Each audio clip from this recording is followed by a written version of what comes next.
প্রিয় শিক্ষার্থীরা, আসসালামু আলাইকুম। কেমন আছো তোমরা? আশা করি সবাই ভালো আছো, সুস্থ আছো।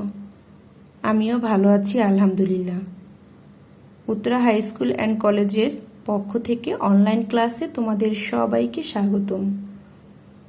আমি সাবিনা আক্তার কেয়া, সহকারী শিক্ষক, Uttara high school and college. আজকে তোমাদের আমি পড়াবো অষ্টম শ্রেণীর তথ্য ও যোগাযোগ প্রযুক্তি বিষয়ের প্রথম অধ্যায়ের পাঠ 6 চিকিৎসা সম্পর্কে। তথ্য ও যোগাযোগ প্রযুক্তির কারণে যেসব ক্ষেত্রে চোখে পড়ার মতো পরিবর্তন হয়েছে তার একটি হচ্ছে চিকিৎসা। একটা সময় ছিল যখন ডাক্তার বা কবিরাজরা রোগীর লক্ষণ দেখে যেটুকু তথ্য পেতেন তার উপর ভিত্তি করে চিকিৎসা করতেন। এখন আর সে অবস্থা নেই। একজন রোগী সম্পর্কে সিদ্ধান্ত নেয়ার আগেই ডাক্তার তার পুরো শরীরকে সূক্ষ্মভাবে পরীক্ষা নিরীক্ষা করতে পারেন এবং অত্যন্ত নিখুঁতভাবে তার রোগ নির্ণয় করতে পারেন। শুধু তাই নয়, সেই তথ্যগুলো ডাটাবেস করেও রাখতে পারেন যাতে ভবিষ্যতে প্রয়োজনে সকল তথ্য আবার খুঁজে বের করে নিয়ে আসা যেতে পারে। একজন রোগীর চিকিৎসা করার জন্য ডাক্তারদের আর অনুমানের উপর নির্ভর করতে হয় না। যখন কোনো ঔষধের প্রেসক্রিপশন করতে হয় সেটাও তথ্য প্রযুক্তির কারণে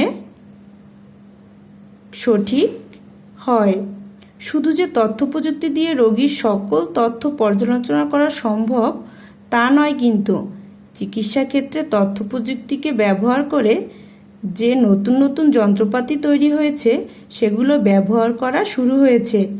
এ যন্ত্রগুলো যে সকল তথ্য সংগ্রহ করে সেগুলো প্রক্রিয়া করা হয় নিখুঁতভাবে। যে কাজটি আগে করা অসম্ভব ছিল, এখন সেটি মানুষ নিজের ঘরে বসে করতে পারে।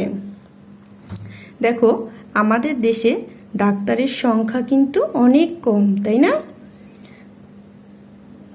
তাহলে এ অপ্রতুলতার কারণে অনেক সময় দেখা যায় ছোট শহরে বা গ্রামে অভিজ্ঞ ডাক্তারদের পাওয়া যায় না। ভবিষ্যতে একসময় দেশের সব অঞ্চলেই চিকিৎসা ব্যবস্থা থাকবে, কিন্তু যতদিন আমরা এই অবস্থায় পৌঁছাতে না পারছি ততদিন তথ্য প্রযুক্তি আমাদেরকে সাহায্য করতে আবিষ্কার করেছে কি বলতো? টেলিমেডিসিন। তাহলে টেলিমেডিসিন কি? টেলিমেডিসিন হচ্ছে টেলিফোনের সাহায্যে চিকিৎসা সেবা নেওয়া। তোমরা জেনে খুশি হবে যে আমাদের দেশেও বিভিন্ন প্রতিষ্ঠান টেলিমেডিসিনের সাহায্য নিয়ে এসেছে। যখন হাতের কাছে কোনো ডাক্তারকে জরুরি কিছু জিজ্ঞেস করার উপায় নেই, তখন টেলিমেডিসিন ব্যবহার করে ডাক্তারের সাহায্য নেওয়া যাবে। আচ্ছা, রোগ হলে ডাক্তারের কাছে চিকিৎসা নিয়ে আমরা যেভাবে স্বাস্থ্যসেবা নেই, ঠিক তার মতোই গুরুত্বপূর্ণ হচ্ছে রোগ যেন না হয় তার ব্যবস্থা গ্রহণ করা। আর সেজন্যই সবাইকে রোগ প্রতিরোধক টিকা নিতে হবে। তোমরা জেনে খুশি হবে যে আমাদের দেশে শিশুদের রোগ প্রতিরোধ টিকা দেওয়ার ফলে শিশুর মৃত্যুর হার অনেক কমে গেছে। দেশের কোটি কোটি শিশুকে সঠিক সময়ে এই টিকা দেওয়ার কর্মসূচি বাস্তবায়ন সম্ভব হয়েছে। আর এর কারণ তথ্য প্রযুক্তিকে ব্যবহার করে দায়িত্বপ্রাপ্ত ব্যক্তিগণ নিখুঁতভাবে পরিকল্পনা করতে পারছেন এবং সেটাকে কার্যকর করাও সম্ভব হয়েছে। আবার দেখো, এই তথ্য প্রযুক্তি ব্যবহার করে এখন মানুষের জিনোম রহস্য ভেদ করা হয়েছে। তাই চিকিৎসা জগতে একটা বিপ্লব শুরু হতে যাচ্ছে। এতদিন রোগের উপসর্গ কমানো হতো, এখন সত্যিকারভাবে রোগের কারণটি খুঁজে বের করা যাচ্ছে এবং সেটাকে অপসারণও করা হচ্ছে। শুধু তাই নয়, এখন যে রকম সব মানুষ একই ঔষধ খায়, ভবিষ্যতে হয়তো বা কী হবে, প্রতিটি মানুষের জন্যই আলাদা আলাদা ঔষধও তৈরি করা হবে এবং ভবিষ্যতে হাজার হাজার মাইল দূরে থেকেও তথ্য প্রযুক্তি ব্যবহার করে সার্জনরা রোগীর অপারেশন করতে পারবেন। তাহলে আমরা এই পাঠ শেষে কি কি জানলাম বলো তো? টেলিমেডিসিন কি আমরা জানতে পারলাম। টেলিমেডিসিন হচ্ছে টেলিফোনের মাধ্যমে দেয়া চিকিৎসা সেবা, তাই না? আরও আমরা জানতে পারলাম চিকিৎসা ক্ষেত্রে তথ্য ও যোগাযোগ প্রযুক্তির ভূমিকা, তথ্য যোগাযোগ প্রযুক্তি কিভাবে চিকিৎসা ক্ষেত্রে অবদান রাখছে। তাহলে আমরা কি দেখলাম দেখো তো, আমরা যে ডাক্তার দেখানোর আগে প্রেসক্রিপশনটা নেই, সেটাও আমরা তথ্য প্রযুক্তি ব্যবহার করে নিয়ে থাকি। তারপরে আমরা কোনো পরীক্ষা নিরীক্ষা, ডাক্তার দেখানোর পরে ডাক্তার যখন কোনো পরীক্ষা নিরীক্ষা দেয় আমাদের, সেটাও আমরা তথ্য প্রযুক্তির মাধ্যমে করে থাকি এবং পরীক্ষা নিরীক্ষা করার পরে আমরা কি করি বলো তো, সেই ডাটাগুলো আমাদের হচ্ছে ইনফরমেশনগুলো ডাটাবেস ব্যবহার করে ডাক্তাররা সংরক্ষণ করে রাখেন এবং পরবর্তীতে আমাদের প্রয়োজনে সেটা আমরা খুঁজে পাই, তাই না?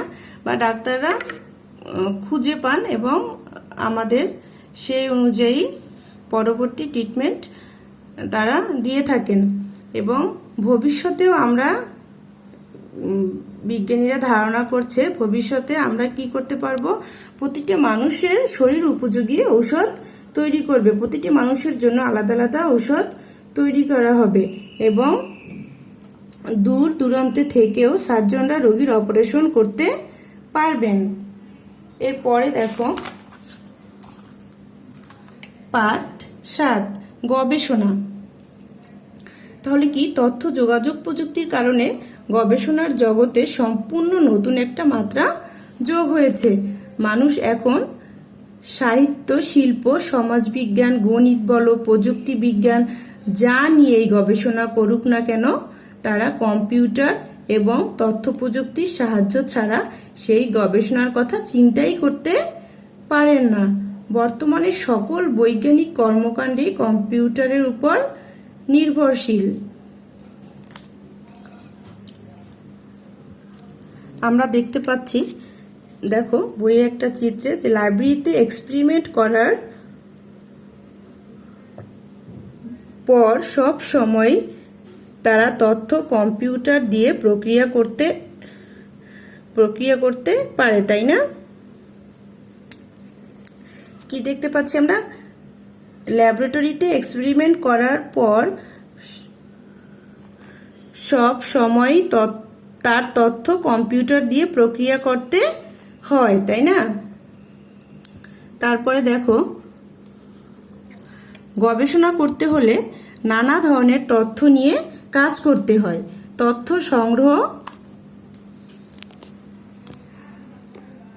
সংগ্রহ করতে হয়, প্রক্রিয়া করতে হয়, বিশ্লেষণ করতে হয় এবং গবেষণা শেষে তথ্যকে সুন্দর করে প্রদর্শন করতে হয়। আগে সব সময় এই কাজগুলো মানুষকে দৈহিক পরিশ্রম দিয়ে করতে হতো। কম্পিউটার চলে আসার পরে এগুলো আর নিজের হাতে করতে হয় না, মানুষ কম্পিউটার ব্যবহার করে এই কাজগুলো এখন করছে। এর ফলে এখন গবেষকদের আর তথ্য প্রক্রিয়া নিয়ে দুশ্চিন্তা করতে হয় না, তারা সত্যিকারের গবেষণায় মন দিতে পারেন। তোমরা জেনে খুশি হবে, শিল্প, সাহিত্য, সমাজবিজ্ঞান, অর্থনীতি, এরকম সব বিষয়ে এদেশের গবেষকরা অনেক চমৎকার গবেষণা করে থাকেন এবং তারা সবাই তাদের গবেষণায় কম্পিউটার ব্যবহার করেন। এই বিজ্ঞান আর তথ্য প্রযুক্তি বিষয়ে গবেষণাতেও কম্পিউটার এবং তথ্য প্রযুক্তি অনেক গুরুত্বপূর্ণ ভূমিকা পালন করে।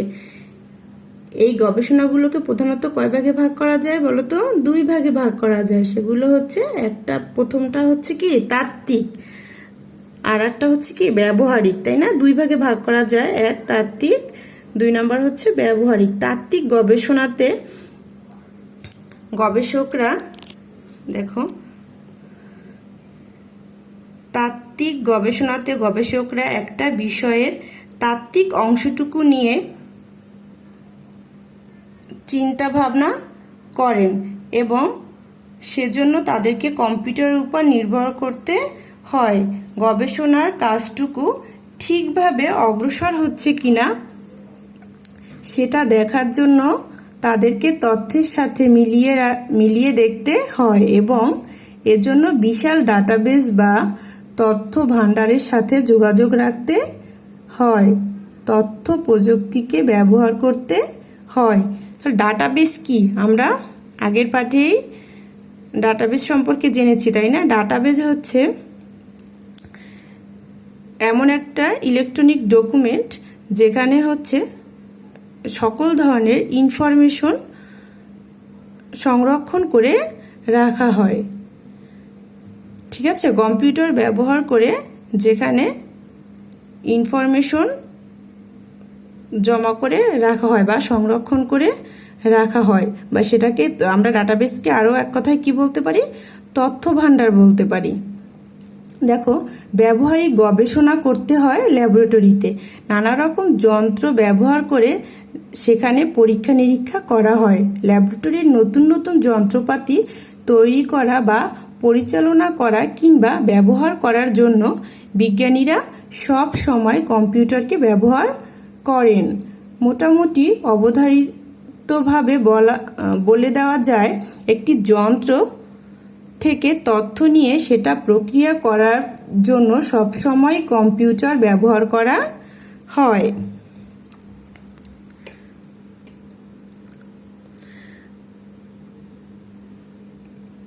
তাহলে আমরা এখান থেকে কি বুঝতে পারছি বলো তো?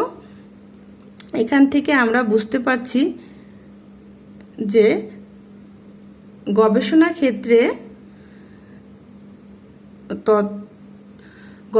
ক্ষেত্রে হচ্ছে আইসিটির ভূমিকা অন্যতম। সুতরাং গবেষণার কাজে তথ্য যোগাযোগ প্রযুক্তির ব্যাপক ভূমিকা রয়েছে এবং এর ব্যবহারে গবেষণার কাজও অনেক সহজ এবং নির্ভুল হচ্ছে, তাই না? আমরা অনুশীলনীতে চলে যাই। দেখো, এখানে কিছু নমুনা প্রশ্ন আছে। 1. কোনটি আবিষ্কারের ফলে ঘরে বসেই অফিসের কাজ করার সম্ভাবনা সৃষ্টি হয়েছে? তাহলে বলো তো কোনটি? সঠিক উত্তর হবে ইন্টারনেট আবিষ্কারের ফলে ঘরে বসেই অফিসের কাজ করার সম্ভাবনা সৃষ্টি হয়েছে। 2 নম্বরে দেখো, কোনটি আউটসোর্সিং এর কাজের জন্য ব্যবহৃত ওয়েবসাইট নয়? আউটসোর্সিং এর কাজের জন্য ব্যবহৃত ওয়েবসাইট নয় কোনটি? www.বিক্রয়.com। আমরা জানি বিক্রয়.com কোন কাজে ব্যবহৃত হয় বলো তো? বিক্রয়.com ব্যবহৃত হয় কেনাবেচার কাজের জন্য। কেনাবেচার জন্য আমরা যে ওয়েবসাইটটা ব্যবহার করি সেটাই হচ্ছে কি বিক্রয়.com। আচ্ছা, এরপরে দেখো 3 নাম্বার, কোনটির মাধ্যমে 1971 সালের মুক্তিযুদ্ধে বেশিরভাগ সময় যোগাযোগ করেছিলেন? কোনটি বলতো? রেডিও। সঠিক উত্তর হবে ক, রেডিও। সরকারি কাজে তথ্য ও যোগাযোগ প্রযুক্তি ব্যবহারের ফলে সাধারণ মানুষের তথ্য জানার সুযোগ সৃষ্টি করবে। 2. সরকারি সেবার মান উন্নয়ন হবে। 3. সরকারি কাজে জনগণের অংশগ্রহণ নিশ্চিত হবে। তাহলে সঠিক উত্তর হবে ঘ, 1, 2 ও 3। এরপরে দেখো নিচের অনুচ্ছেদটি পড়ে 5 ও 6 নম্বর প্রশ্নের উত্তর দাও। আজ থেকে 50 বছর পরের ঘটনা। ঠিক আছে, কি বলেছে বলো তো উদ্দীপকে? আজ থেকে 50 বছরের পরে কি ঘটতে পারে? রায়হান বান্দরবনে বেড়াতে গিয়ে অসুস্থ হয়ে গেল। সে সাথে থাকা ফোনে ঢাকায় চিকিৎসকের সাথে যোগাযোগ করলে তিনি রায়হানকে দ্রুত হাসপাতালে যেতে বলেন। পরে হাসপাতালের রোবট সার্জনের সাহায্য নিয়ে রায়হানের হার্টে সফল অপারেশন করেন। তাহলে আমরা কি বুঝলাম? আজ থেকে 50 বছর পরের ঘটনা। রায়হান কি করলো? টেলিমেডিসিন ব্যবহার করে ডাক্তারের কাছ থেকে পরামর্শ নিল এবং দ্রুত হাসপাতালে ভর্তি হয়ে কি করলো? কম্পিউটার নিয়ন্ত্রিত রোবট সার্জনের সাহায্যে সে হার্টের সফল অপারেশন করলো। তাহলে দেখো 5, রায়হান অসুস্থ হতো না। 1, জিনোম প্রযুক্তির সাহায্যে তার রোগের কারণ আগেই অপসারণ করলে। 2, বান্দরবন বেড়াতে না গেলে। 3, তার শরীর উপযোগী ঔষধ তৈরি করে খেয়ে নিলে। তাহলে সঠিক উত্তর কি হবে বলো তো? জিনোম প্রযুক্তির সাহায্যে তার রোগের কারণ আগেই অপসারণ করলে। 3, তার শরীরের উপযোগী ঔষধ তৈরি করে খেয়ে নিলে। আমরা পাঠ 6 পড়েছিলাম চিকিৎসার মধ্যে যে ভবিষ্যতে কি হবে। ভবিষ্যৎ এমন এক সময় হবে যে প্রত্যেক মানুষের জন্যই আলাদা তার শরীর উপযোগী আলাদা আলাদা ঔষধ তৈরি করা হবে। দেখো এখানে কিন্তু সেই কথাই বলেছে, তার শরীর উপযোগী ঔষধ তৈরি করে খেয়ে নিলে, তাই না? তাহলে 5 সঠিক উত্তর কি হবে বলো তো? উত্তর হবে খ। উত্তর হবে হচ্ছে গ। সঠিক উত্তর তাহলে আমরা কি বুঝলাম? আচ্ছা, তোমাদের বইয়ে দেখো এখানে কিন্তু সঠিক উত্তর নাই। ঠিক আছে, খয়ে দেওয়া আছে 1, 2, আবার হচ্ছে গয়ে দেওয়া আছে 2 এবং 3। আমরা দেখছি যে এভাবে একটা উত্তর এখানে সঠিক উত্তর দেয়া নাই। তাহলে আমরা জেনে নেই সঠিক উত্তরটা হবে হচ্ছে 1 এবং 3। তারপরে দেখো 6, রায়হানের দ্রুত অপারেশনের নিচের কোন প্রযুক্তিটির ভূমিকা প্রধান? কোনটি বলো তো? সঠিক উত্তর হবে 6 গ, আইসিটি। রায়হানের দ্রুত অপারেশনে নিচের কোন প্রযুক্তিটির ভূমিকা প্রধান? সঠিক উত্তর হবে 6 গ, আইসিটি। আচ্ছা, তাহলে আজকের ক্লাস এই পর্যন্তই। সবাই ভালো থাকো, সুস্থ থাকো। পরবর্তী ক্লাসে আমরা পড়ব অধ্যায় 2 কম্পিউটার নেটওয়ার্ক সম্বন্ধে। আল্লাহ হাফেজ।